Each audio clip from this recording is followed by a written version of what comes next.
Bold romantic novel में आपके लिए लेकर आई हूँ। बहुत ही रोमांटिक, इमोशनल और रूट हीरो के साथ। जी तो आज के एपिसोड बहुत ही अलग से होने जा रही है और एक्साइटेड होने जा रही है, तो अपने वीडियो को एंड तक जरूर देखेगा। जी तो चलते हैं आज की एपिसोड की जानिब। सैंडी की आंख में पता नहीं क्या चला गया था कि बार बार खोलने से भी खुल नहीं रही थी। उसने हॉल की बैक साइड की तरफ वॉशरूम का रुख किया था और जाते देख उसने आंख साफ करके टिश्यू से फैला हुआ काजल साफ कर रही थी। अचानक लाइट चली गई। उसे किसी के कदमों की आहट सुनाई दी। कोई है जो क्या डरा रही है? उसकी जुबान लड़खड़ा गई और उसने दोबारा पूछा मगर जवाब न दिया। किसी ने अचानक उसे लगा कोई वजूद उसके करीब आया और वापस मुड़ गया, और जो चंद कदमों की आहट आने पे अब वो कदम वापस पलट रहे थे। उसे अपनी रूह पनाह होते हुए महसूस हो रही थी। डर के मारे कितनी देर वो बोल ही न सकी। उसे पहले वो चीही लाइट वापस आ गई और उसने अपना चेहरा शीशे में देखा तो हवाइयाँ उड़ी हुई थी और पसीने से शरबूर लगा। उसने जल्दी से अपना फेस ठीक किया और जाने के लिए पलटी ही वाली थी कि शीशे की दाएं जानिब पे दीवार पे एक स्टिकी नोट उसकी तरफ मुतवज्जो कराया गया। उसने वो उतारा और उस पर लिखी हुई तहरीर उसके होश उड़ाने के लिए काफी थी और उसके हाथ एकदम कप कपाने लगे। वो परेशान थी और उसके साथ ऐसा कौन कर सकता है, क्योंकि यहाँ तो वो किसी को जानती ना थी। चंद पल सोचने के बाद उसने सोचा किसी ने मजाक किया, मगर जाने से पहले एहतियात से के तौर पर अपनी साड़ी का पल्लू उस अंदाज पे हूद के उड़ा के उसके बैक लेस गर्दन और स्लीवलेस बाजू को कवर किए हो गए और बाहर की तरफ तेजी से निकलते वक्त किसी से टकरा गई। जब तुम लड़कियों से ऐसे कपड़े कैरी नहीं किए जाते तो पहनती क्यों हो? टकराने के मुकाबिल को गुस्सा आ गया, मगर जब सामने डूड ने सैंडी को देखा तो उसके चेहरे की हवाइयां उड़ी हुई लगी थी। तुम ठीक तो हो ना? उसके लहजे में नरमी और फिक्र थी। तुमसे मतलब हटो रास्ते से। सैंडी ने एक नज़र देखा और बिना जवाब दिए वहां से चली गई और डूड पीछे सर दाएं बाएं हिलाकर रह गया कि जैसे कह रहा हो भलाई का जमाना ही ना हो। सैंडी ने गुजरते हुए सामने से आते हुए लड़के को देखा तो ठिठक कर साकत होगी। अलबत्ता ये वही लड़का था जो उसे टकराया था और अब उसके चेहरे पर जगह जगह नीले निशान थे और सूजे हुए गाल से लग रहे थे जैसे किसी ने बुरी तरह पीटा हो। उसे अपना हलक खुश्क होता महसूस हो और अपने इर्द गिर्द खतरे की घंटी सुनाई दी। मेरे रकीबों का दायरा बड़ा वसीअ है, मैं दामन बचा कर जाऊं तो कहाँ जाऊं? हाल में असपन सब मेहमानों से मिल रहा था, क्योंकि बारात में इब्राहिम उसके साथ ही था, मगर आलम अंकल के कहने पर रोशाने को लेने चला गया और रोशाने तो आ गई मगर वो कहीं नजर नहीं आया। रोशाने ने से पूछा कि शायद उसे पता हो, मगर उसके नफी में सर हिलाने से वो उसकी परेशानी में और इजाफा हो गया, क्योंकि उसे अभी तो न्यूज़ मिली थी कि वो सोच सोच कर ही परेशान सा लग रहा था। कई बार इब्राहिम का नंबर ट्राई किया मगर जवाब नदारद। ऊपर से वो स्टेज पर निम्रा को अकेले छोड़कर भी नहीं जा सकता था, क्योंकि रस्में शुरू हो गई थी और वो सोच सोच कर परेशान था। जो उसे खबर मिली थी पता नहीं उसके दोस्त की जिंदगी में अब कौन सा तूफान लाने वाली थी। काश इब्राहिम मैं तुम्हें बचा सकता। इस असपन सर सी आह भर के रह गया। अजलान को नम्रा के साथ स्टेज पर बैठी नैन नजर आ गई। रोशनी मामा, वो है नैन दादो। उसने जल्दी से रोशाने को सामने से 100 बरसी औरत की तरफ अपनी छोटी सी उंगली इशारा करके, जिसने सफेद साड़ी पहन रखी थी और सफेद स्टोन लगे हुए चेहरे पर नरम तासुर वो बहुत रोशान को पहली ही नजर में अच्छी और खूबसूरत लगी। नैन ने बाल खोले हुए जो मुश्किल कंधों तक आते। रोशाने ने सोचा कि इतनी प्यारी हैं तो जवानी में कितनी प्यारी होंगी। फिर सर झटकर अजलान के साथ उसकी तरफ बढ़ी। अस्सलाम वालेकुम। नैन ने नाजुक सी आवाज में सलाम किया। रोशान सामने देखा तो एक खूबसूरत सी लड़की को अजलान का हाथ पकड़े देख कर चौंकी, क्योंकि वो बच्चा ऐसा था कि जो जल्दी किसी के साथ फ्रैंक नहीं हुआ कभी। फिर सलाम का जवाब देते हुए ऐसा तासर दिया कि पहले हम मिल चुके हैं क्या? रोशाने ने कुछ कहती उससे पहले ही कि वो शुरू हो गया। नैन, ये रोशनी मामा है। अजलान ने सारी रोदा सुना दी। उप दादो, आप भी नहीं पहचाने ये रोशनी मामा? उसने अफसोस से माथे पे हाथ रख के कहा। नैन तो उसकी हरकत पे शर्मिंदा ही होगी। बेटा माफ करना, वो बच्चा है, इसमें इसकी कोई गलती नहीं। वो तो बस माँ के प्यार को तरसा हुआ है। वो तो बस माँ। रोशाने को उसके लहजे में वाज़ेह तौर पर उदासी महसूस हुई। कोई बात नहीं आंटी, इसने उसकी शर्मिंदगी दूर करना चाहिए। मगर आंटी एक बात पूछूं, आप बुरा न माने तो? क्यों नहीं बेटा, नैन को वो अच्छी लड़की लगी और उनका लहजा निहायत नरम था। वो इसकी मामा कहाँ है? रोशाने ने शायद पूछते हुए झिझक रही थी, क्योंकि इतना ज़्यादा सवाल पूछने का वो हक नहीं रखती थी। वो भी तब जब उनसे मिलने उसे ही चंद सेकंड ही हुए थे, मिनट ही हुए थे। पहले वे चौंकी। अजलान, जाओ अपनी डोड अंकल के पास। आती मैं आती हूँ। खुद को नॉर्मल करते हुए नैन ने दादू रोशनी मामा अभी तो मिली हैं, मैं नहीं जाऊंगा, उसने मुंह बसोरते हुए कहा। नैन उसके सामने बात करने में कतरा रही थी, मगर शायद वो जाने के मूड में नहीं था। रोशाने को ऐसा ही लगा, वे भी अपनी रोशनी मामा की बात नहीं मानेंगे। अगर ना मानी तो मैं सच में चली जाऊंगी, उसने अजलान की पेशानी पर बिखरे बाल सहलाते हुए कहा। वो सोच में पड़ गया। ठीक है, चले जाता हूँ, मगर कहीं मत जाइएगा, उसने मासूमियत से अपनी नीली आंखों में आसपास से कहा, जैसे किसी प्यारी चीज के खोने का डर हो। नहीं जाऊंगी, अपने बेबी को छोड़कर, रुशाने ने उसके दोनों गालों पर बोसा देते हुए कहा, और बदले में अजलान ने भी यही अमल किया, वहां से चला गया। नैन तो हैरान थी। एक तो ये लड़की जिसका अजलान से कोई रिश्ता नहीं, मगर कितना ही प्यार कर रही है, और एक वो बदनसीब जिसने पैदा करने के बाद उसका कभी पूछा नहीं वो जिंदा भी है कि नहीं। उसकी आंखों में आंसू आ गए और रुशाने एकदम परेशान होगी। आंटी अब ठीक तो है ना? यहाँ बैठे। नैन को कुर्सी पर बिठाकर कुर्सी का पानी का गिलास दिया। शुक्रिया बेटा। सैंडी कब से एक कोने में बैठी यही सोच रही थी कि कौन है जो उस पर नजर रखे हुए हैं। बार बार उसे महसूस होता जैसे वो किसी की नजरों के हिसार में, मगर सामने देखने पर सब नॉर्मल ही लगता। उसने एक बार फिर वो तहरीर पढ़ी जिस पर लिखा था कि आइंदा तुमने ऐसा बेहुदा लिबास जिप तन किया तो तुम्हारा गला काटने में देर नहीं करूंगा। और आखिर में बड़े हरूफ में डी के लिखा हुआ था। अचानक उसे लगा कि जैस से ठंडे पसीने आ रहे हैं और उसका सांस बंद हो रहा है। सामने डूड कब से बैठा उसकी एक हरकत नोट कर रहा था, मगर वजह जानने से कासर था। उसने वेटर को इशारे से इस टेबल पर पानी रखने का कहा। सैंडी के पास पानी का गिलास रखा, मगर बगैर देर किए पी गई। पानी पीने से उसकी हरकत कुछ बेहतर हुई। इससे पहले इस अपने सामने पड़े फोन को उठाकर बेफजूल स्क्रॉलिंग करने लगी, यहाँ ध्यान कहीं और स्क्रॉलिंग लग सके। डूड ने उसे नॉर्मल होते देखकर सुकून हुआ, और वो पानी खुद भी लेकर जा सकता था इसलिए, मगर वो जानता था कि वो नहीं पिएगी। वो खुद भी अपनी इस कैफियत से हैरान थी कि वो तो लड़की देखकर रास्ता बदल लेता था, और ज्यादा बोलने वाली लड़की से तो चिढ़ता था, मगर इस लड़की में पता नहीं है ऐसा क्या था कि न चाहते हुए भी उसकी तरफ मुतवज्जो हो जाता। डॉक्टर ने हानिया का स्टमक वॉश कर दिया और कहा कि अगर थोड़ी देर होती तो शायद बच न पाती। मुमताज़ बेगम तो अपनी बेटी को जर्द रंग और ड्रिप के जेर असर बेहोश सोते हुए देख कर रो दी, और एक ही दिन में इन्हें सदियों की बीमार लगी। एक नज़र देखकर वो सर दूसरे वार्ड के रूम में शुक्राने के नवाफिल अदा करने चलेगी, जबकि मिर्जा साहब अपनी इकलौती बेटी के पास बैठे रहे। वो सोचकर परेशान थी कि आखिर कौन सी वजह थी कि जो इस हाथ तक चली गई। पापा पानी वो और पता नहीं कितनी सोचों में देर गुम रहते कि हानिया की आवाज़ सुनकर सरद से उसकी तरफ लपके। हानिया मेरा बच्चा। उसके होंठों को पानी का गिलास लगाया और पानी का गिलास रखकर उसकी तरफ मुतवज्जा हुए, जो उठना चाह रही थी। लेटी रहो, तुम्हें आराम की ज़रूरत है। उसे लिटा दिया और उससे बहुत कुछ पूछना चाहते थे, मगर उसकी हालत की वजह से खामोश हो गए। आंटी अगर आप नहीं बताना चाहती तो मत बताएं, रोशाने ने उनके लिए परेशान थी। नैन न जाने क्यों वो अपनी सी लगी थी।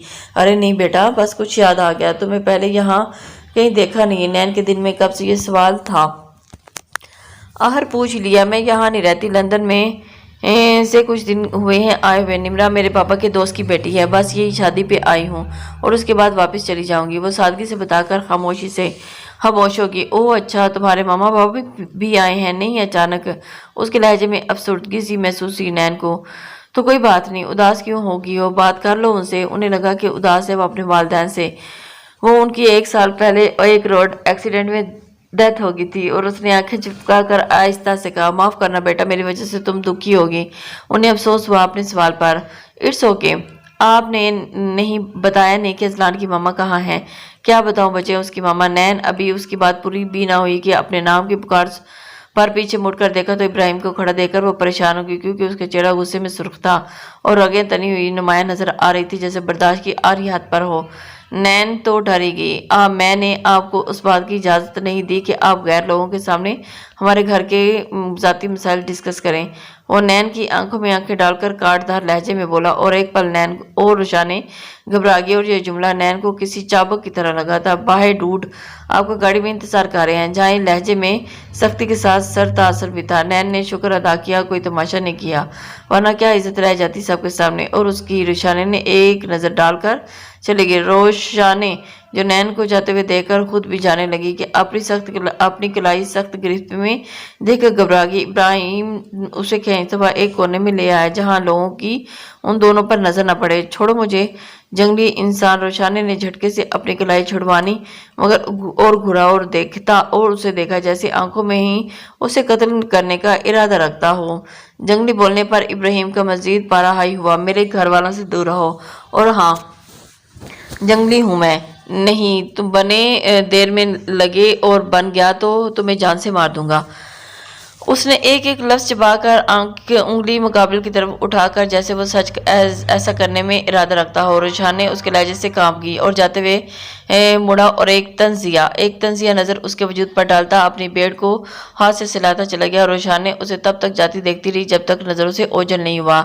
आलम साहब ने कितनी ही देर नमरा गले लगी रही और उनकी आंखों में भी नम थी। असमत की कई बार कह चुके थे कि निमरा का ख्याल रखेगा। वो भी कितनी तसल्ली दिए बगैर सर अदब से हिला गया। रुकते के बगैर निमरा सैंडी और रोशानी के गले लगी और बहुत रोई। रोशानी उसे तसल्ली देती रही जबकि सैंडी का स्पीकर रोने में निमरा से ज्यादा था कि निमरा अपना रोना धोना भूल कर उसे चुप करवाने लगी। और डूड जो नैन और अजलान को घर छोड़कर दोबारा इब्राहिम के कहने पर आया था कि कहीं आलम अंकल को किसी चीज की जरूरत ना हो, वहां उसका होना जरूरी था। मगर सैंडी को देखकर मुस्कुराया। ड्रामा कोई न खुद बहुत अल्फाज मुंह से निकले लेकिन फिर चौंक गया। वो मुस्कुराता एक लड़की की वजह से वो हैरान होकर इर्द गिर्द देखा जिसे उसकी चोरी पकड़ जाने का खदशा हो, मगर सब कुछ नॉर्मल देखकर सर झटक कर आगे बढ़ गया। रुशाने तो हैरान थी कि सैंडी को इतना रोने से क्योंकि वो तो यहाँ आई भी पहली दफा थी और नमरा का रोना तो समझ में आता था कि वो उसे तसल्ली भी दे रही थी, मगर सैंडी का रोना धोना उसकी समझ से बाहर था। आखिर क्या कह कर तसल्ली दे, बस कर दे मेरी माँ। रोश ने उसे तंग आकर उसके गले के कान के करीब सरगोशी की। क्योंकि यार मैं अच्छी परफॉर्मेंस नहीं दे रही क्या? मैंने तो पाकिस्तानी ड्रामों में ऐसे ही लड़कियों को रोते देखा है और यहाँ आने से पहले कितनी बार प्रैक्टिस भी की थी। सैंडी के लहजे में अफसोस था। सब निमरा को छोड़कर तुम्हें घूर घूर कर देख रहे हैं। रुशाने ने गले लगे ही गुस्से से कहा। वो तब ही तो गई थी। अरे उसे अफसोस हुआ तब की वो ड्रामे ही कर रही थी। रोने धोने का ओ सॉरी। फिर रविश ने उसे अलग होकर एक तरफ खड़ी होगी। कम अज कम रुशाने ने शुक्र अदा किया कि वो चुप तो हुई। ये कमरा शायद किसी के नीचे बने एक बेसमेंट की तरह था। कमरा खोलकर आने वाले ने हाथ में खाने की प्लेट पकड़ रखी थी और उसने पलटकर प्लेट सामने जमीन पर संगलियों से बंधे शख्स के आगे खिसका दी, मगर उस वजूद में कोई हरकत न हुई और उसने बड़ी सी बेरहमी से प्लेट में रखा पानी का गिलास उस शख्स पर उंडेल दिया। वो शख्स गर्म पानी से अपने वजूद पर गिरने से चिल्ला उठा और शख्स के कपड़े जगह जगह से फटे और सर और दाढ़ी के बाल लंबे हो चुके थे। हाथ पाँव पैरों के नाखून इतने गंदे और लंबे जैसे कितने अरसे से काटे ना हो। चेहरे पर पसीने शरबूर था। जिस्म इतना मैला कि जैसे सदियों से धोया ना हो। हल्का हल्का खून रस कर जम चुका था जैसे उस पर उस रोज तशद्दुद किया जाता हो। कमरे का हाल बहुत बोसीदा था। उसने आंखें खोली तो हमेशा की तरह एक शख्स कुर्सी पर बैठा हुआ नजर आया जिसने ब्लैक पेंट कोट और चेहरे पर इसी रंग का मास्क लगा रखा था। खुदा के लिए अगर मम मुझे मारना चाहते हो तो मुझे ऐसे ही मार दो क्योंकि अजियत में रखा हुआ है। उसकी आवाज लड़खड़ा रही थी और होंठ न जाने कब से प्यासे थे। मैंने क्या किया है? किस बात की मुझे सजा दे रहे हो? 2 साल से यहाँ कैद हूँ।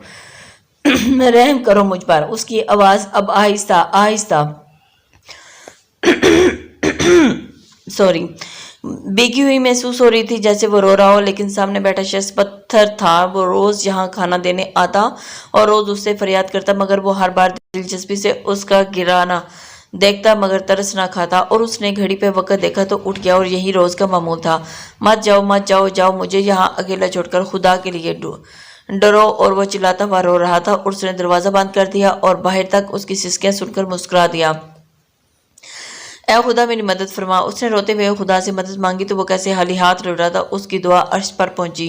हानिया की दोबारा जब आंख खुली तो सामने मुमताज़ बेगम को देखा, जो पता नहीं कब से ऐसे ही बैठी हुई सो गई थी, और उसने आवाज़ देकर उठाना चाहा मगर वो शायद गहरी नींद में होने की वजह से सुन ना सकी। वो उठी और मुमताज़ बेगम के फ़ोन से एक कॉल की और कॉल लॉग से हिस्ट्री डिलीट की और मुस्कुराई, मगर ये मुस्कुराहट आम नहीं थी, किसी बड़े खतरे का अंदेशा थी।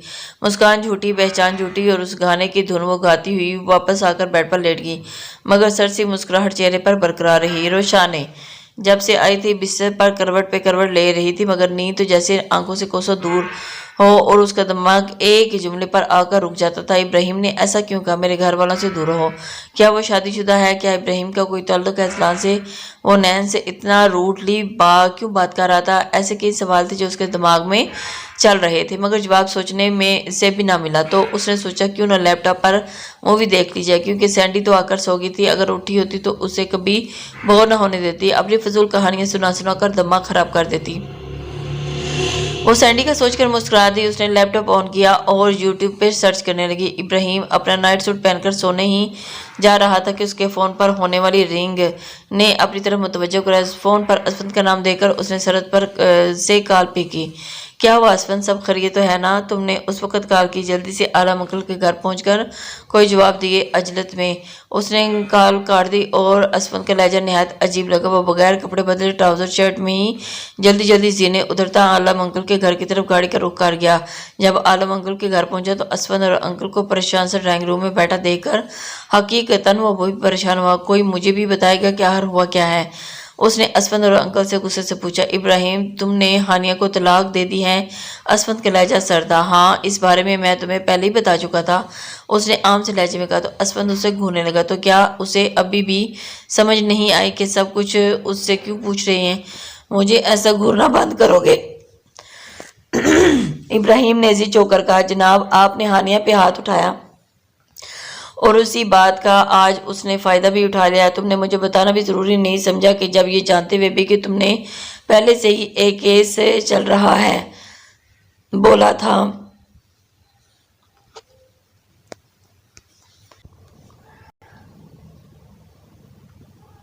था और फिर तुमने फिर भी ऐसा किया, मगर यहाँ तो तुम्हें कोई परवाह ही नहीं। मैं इसे जिंदा नहीं छोड़ूंगा, उसने एक एक लफ्ज़ चबाकर कहा। अगर उस बार तुम जेल जाने से कबल बच गए तो हम अपना ये शौक पूरा कर लेना। असफंद तो तप ही गया था। इतना सब कुछ हो गया और उसे किसी बात की खबर नहीं है। तुम साफ साफ बताओ, कहना क्या चाहते हो? तब से सास की तरह तंज पे तंज कर रहे हो। अब की बार वो भी तब क्या था। हानिया ने खुदकुशी करने की कोशिश की है, ठीक तुम्हारे तलाक के पेपर भेजने से 15 मिनट पहले। यानी वो जानती थी कि तुम ऐसा करने वाले हो। हर न्यूज़ चैनल पर तुम्हारी न्यूज़ चल रही है और बात यहाँ ख़त्म नहीं होती। उसने कहा कि तुमने ज़बरदस्ती उसको तलाक लेने पर जोर दिया और उसके बेटे को भी उससे छीन कर तुमने उससे अपने ऑफिस में बुलाकर मेंटली टॉर्चर करने के बाद थप्पड़ मारकर उसके साथ धमकी दी, जानबूझकर। असफद ने जलकटे लहजे में बताया। इसलिए तंग आकर उसने खुदकुशी जैसा कदम उठाया और ये सब बयान के तौर पर पुलिस रिकॉर्ड करवा चुकी है। और उसके लहजे में अब की बार फिक्र और परेशानी वाज़ह थी। जानते हो, उसका मतलब है यानी ये सब पहले ही प्री प्लान था। उसने जानबूझकर तुम्हें गुस्सा दिलवाया ताकि वो सब मीडिया तक पहुंचाकर तुम्हें बर्बाद कर सके। और बता, सबसे परेशानी की बात यह है कि पुलिस तुम्हें कभी भी गिरफ्तार कर सकती है। तुम्हें इन सब के लिए पहले तैयार रहना पड़ेगा और शायद इस बार मैं तुम्हें बचाना ना पाऊँ। उसके लहजे में बहुत अफसोस था और अपने दोस्त के लिए पूरे सियाको सुबाक के साथ ऑफिस में होने वाला वाक़या इब्राहिम के ज़हन में दौड़ गया और वो सारी समझ आ गई।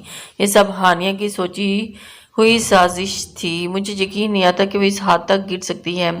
मेरा बस नहीं चाह रहा कि वो लड़की काश मेरे सामने हो तो मैं उसे जान से मार दूं। इब्राहिम का लहजा काटदार था। उसने हाथ की मुठ्ठियां दबाकर अपना गुस्सा कम करने की कोशिश की। आलम अंकल की सोची माजी के पन्नों की तरफ पलटी हुई में मालूम ही ओवर सर सी आह भरकर रह गई। रोशानी ने जो देखने के लिए मूवी लैपटॉप पर सर्च कर रही थी, मगर अचानक एक न्यूज़ चैनल देखकर होगी जिस पर बार बार किसी बिजनेसमैन की न्यूज़ चल रही थी, जिसमें देखा रहे थे कि उसने कैसे अपनी बीवी को मेंटली और फिजिकली टॉर्चर करने के बाद तलाक दे दी और मासूम बच्चे को उसकी मां से जुदा कर दिया। स्क्रीन पर उस बिजनेसमैन की वीडियो अभी अपनी बीवी को थप्पड़ मारते हुए बार बार दिखाई जा रही थी, लेकिन मारने वाले की शक्ल धुंधली सी थी। روشانے کو افسوس ہوا، کوئی اتنا ظالم کیسے ہو سکتا ہے؟ اچانک اس کی نظر ایک شخص پر آ رکی۔ اس نے بار بار پلک جھپکتے ہوئے یقین کرنے کی کوشش کی کہ یہ وہی شخص ہے۔ اسے پہلے وہ برا لگتا تھا، مگر اب شدید نفرت محسوس ہوئی۔ اس نے غصے سے لیپ ٹاپ کی سکرین شٹ ڈاؤن کر دی۔ غصہ کم کرنے کے لیے جگ سے پانی پینے کے لیے گلاس اٹھایا، مگر جگ خالی دیکھ کر منہ بسوڑتے ہوئے پیروں میں چپل پہن کر جگ اٹھایا اور نیچے کچن کی طرف چل دی۔ پانی لے کر وہ اوپر جانے ہی والی تھی کہ ڈرائنگ روم میں جلتی روشنی اسے اپنی طرف متوجہ کروایا اور اسے لگا کہ شاید لائٹ بند کرنا کوئی بھول گیا۔ عالم انکل وہیں سے ڈرائنگ روم میں کی طرف مڑی، ایسے لگا جیسے اندر کوئی ہے۔ اس نے تجسس سے کے ہاتھوں مجبور ہو کر کان لگا کر باتیں سننے کی کوشش کی۔ روشانے کو اب لگا کہ وہ اپنے پیروں پر کھڑی نہیں رہ پائے گی۔ عالم انکل کی آواز سن کر وہ زمین پر گرتی، اسے دروازے کو ہینڈل کر تھام کر بمشکل خود کو سنبھالا۔ آنکھوں سے آنسو نکلنے کو بےتاب تھے، ضبط کے بارے ہونٹوں کو آپس میں پیوست کر دیا، مزید سننے کی سکت نہیں تھی۔ ابراہیم، میں نے اور انکل نے تم سے ایک بات چھپائی تھی۔ اسود نے گہرا سانس لے کر مزید بات جاری رکھی۔